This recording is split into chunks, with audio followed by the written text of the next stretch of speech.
What's going on, my friend? I want you to come in close. Come in close. Yep. Get right. Get here. Get here.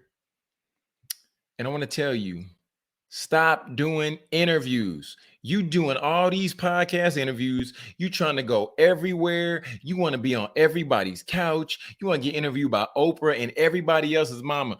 I'm gonna tell you a few reasons why you need to stop doing interviews. Let's go ahead and get into the intro. Welcome to the Your Podcast Mentor Show with Jonathan Jones. Here you will learn how to start, launch, and monetize your podcast. In addition to hearing the latest trends and the latest and greatest things happening in the podcast industry. Are you ready? What's going on, family? It's your podcast mentor, Jonathan Jones, and welcome to the Your Podcast Mentor Show. Here we focus on a few things. We focus on how to start, how to launch, and how to monetize our podcast. And today I wanted to come to you. First, let me get a podcast news really quick. Podcast news is I saw, according to Pew Research, pew, pew, pew. I don't know why I want to do that, but according to Pew Research, right now where we sit, that now individuals are starting to go to podcasts for their news. Surprise, surprise for me, not really. Let's just be honest. We knew this was where it was going. I keep telling y'all every week. Anyway, so the uptick has increased in individuals striving towards taking in their news by way of podcasts. So what does that mean? That means, that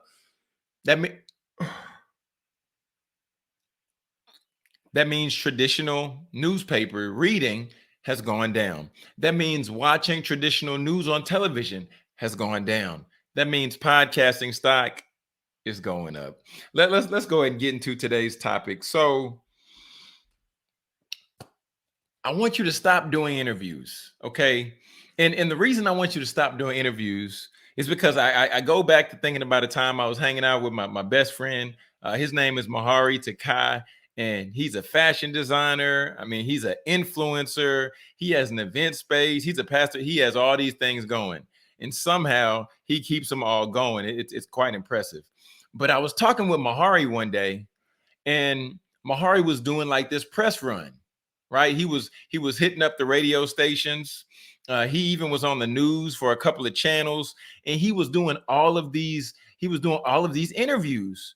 And I was like, it looks pretty cool. He doing the interview. He going on the shows. I was like, that's kind of cool. So I said, let me see if I can follow Mahari's blueprint, right? Because I was running with him, going these places, seeing him pop up, doing the shows, doing the interviews. And I'm like, okay, he got something. It makes sense. He's going on, he's sharing. But the thing that I didn't understand then was what I want to share with you right now today. As I was going around with Mahari, and then I told him, I was like, hey, Mahari, I got a few interviews.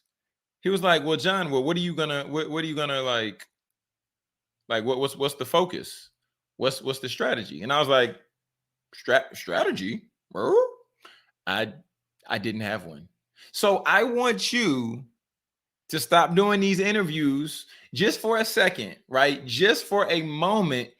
If you don't have a strategy behind you doing the interview. Yes, I know you like to talk about yourself. We all do. Yes, I know you like to get gassed up a little bit. We all do. Let's just be honest. Everybody loves hearing, oh, I'm great. Oh, thank you. That's so nice. That's so kind. But if you don't have a strategy in place, you potentially could be wasting a great opportunity. And I say wasting because, yes, you'll get exposure, but if you drive people to listening to you, learning more about you, but then from that, nothing happens, my friend, then nothing happens. So I want you to get a strategy in place when you're doing these interviews. I don't want you just do them all willy-nilly. Maybe you created something special and then you're getting ready to release it for the new year. Well, maybe it will make sense for you to have a few interviews lined up. Like it just makes sense. So the first thing is, if you don't have no strategy, you need to stop doing interviews just for a little bit. Okay. Got that. Okay, good, good, good. Then next, it's like this. Okay, it's like this. I had a podcast called Beyond the Ball. I mean, I still have the podcast. You can still look it up. It's called Beyond the Ball. And I strategically started this podcast because I wanted to take this podcast and leverage it for me to get speaking engagements in colleges and in schools. So I was interviewing people in the space, right? Interviewing the decision makers, interviewing professional athletes, interviewing Coach John Mosley, like off Last Chance U, and interviewing different individuals to help position me in the space. If you don't currently have a product or a service to sell, I would encourage you to fall back on the interview game just for a little bit. Just for a little bit. Because if not, once again, the people are going to come, they're going to hear your story. They're going to say, wow, that was a really impressive story. Wow, I enjoyed that, Jonathan Jones.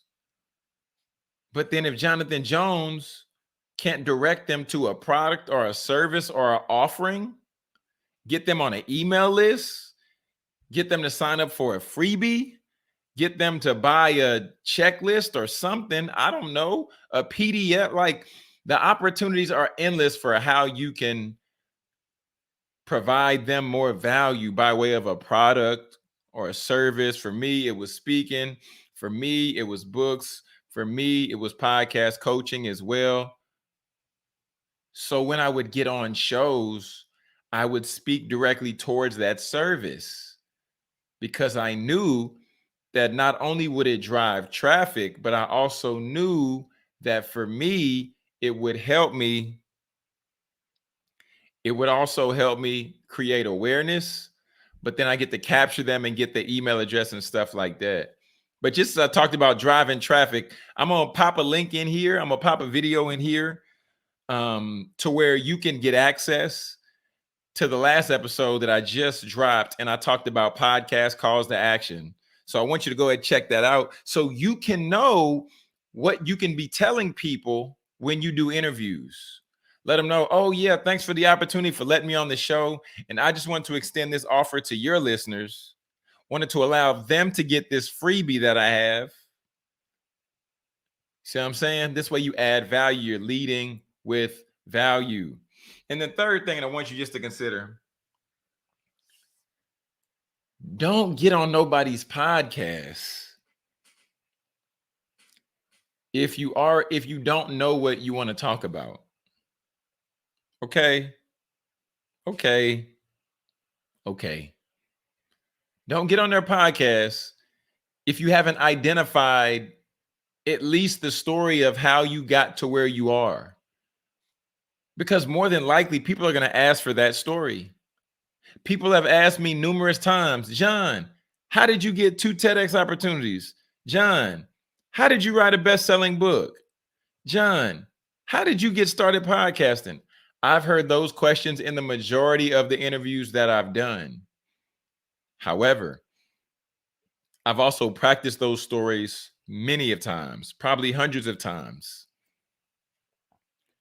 So depending on what questions people ask me, more likely than not, I've thought about the story or I've already practiced it by speaking it at a college, at an institution, for a business, whatever it might be.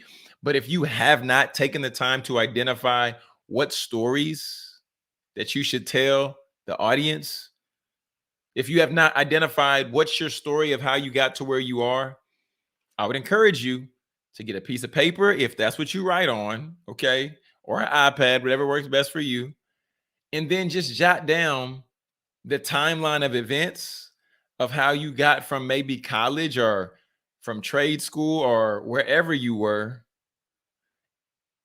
to where you are now. Like, just begin to jot out the events and just begin to think through what had to happen in order for you to get to where you are today?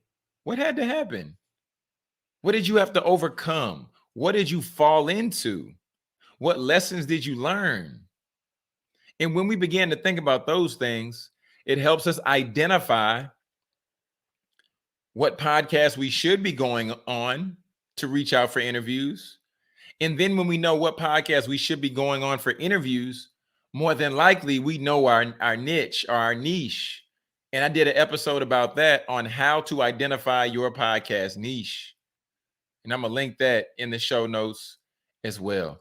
But family, I want you to hold off on doing interviews if you haven't done those three things or considered those three things. But meantime, between time, I want you to connect with me. Okay, let's get connected. I got the Instagram on the screen. If you're watching on YouTube, Jonathan Jones Speaks on Instagram. Connect with your boy.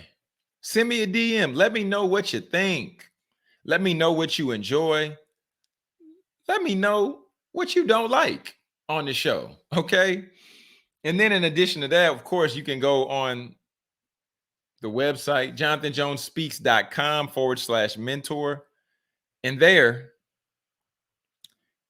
there you can scroll down to the bottom, and then we have the voicemail feature where you can ask your question, because people hit me up with questions in the DMs. But I want you to go through this, and I want you to leave a voicemail so we can play your voicemail on the show. We can shout out what your podcast show is, get you some promotion as well. And then we also can answer your question on air. Okay. So really quick, this is the Cliff Notes section. We're going to go back and recap really quick. I said you need to stop doing these podcast interviews if you're without a strategy. If you don't have a strategy for doing the interviews, then you should hold off just for a minute. Okay? Just for a minute. All right? Second, you should hold off on doing these interviews if you don't have a product or a service to offer. People gonna enjoy your interview. They're gonna be like, man, that boy can talk. Man, that young lady is bad. She is cold on this microphone. And then they're gonna say, how can I get more of them? How can I get more access?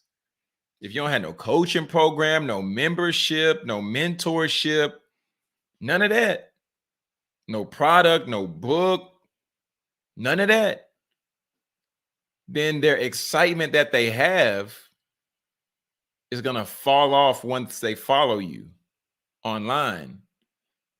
And they were ready to spend money with you when they heard how credible you were. They were ready to spend money with you when you established your authority. They were ready to break bread with you because you gave some good game. But then a week from now, they're not going to be checking for you. So if you didn't capitalize in that moment at that time, you let opportunity fall by the wayside.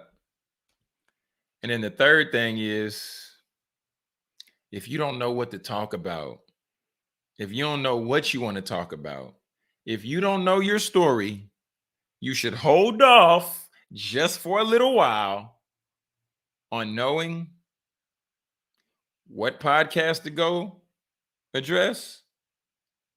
But then even on the outside of that, knowing if that's something that you even desire to do by way of getting on podcast interviews. But if you're somebody that likes to be in the, sit in the corner and sit in to where you're out of the limelight, I'm gonna also link a video for you, because I talked about how you can what's my strategy for booking podcast guests. I walked through the whole process, the how-to on how to get a guest for podcasts. All right. So family, be encouraged. All right. Be encouraged. And I want you to go out and get interviews if you have a strategy, if you have a product or service to offer, and if you know what you're going to talk about. But if not, hold off for a little bit. All right. Just hold off for a second. And the reason I'm saying that is because I want you to benefit the best way you possibly can from whatever exposure you get. It's your podcast mentor, Jonathan Jones. I'm here to help you start, launch and monetize your podcast by building that platform and then positioning you to where you can profit with purpose from your podcast.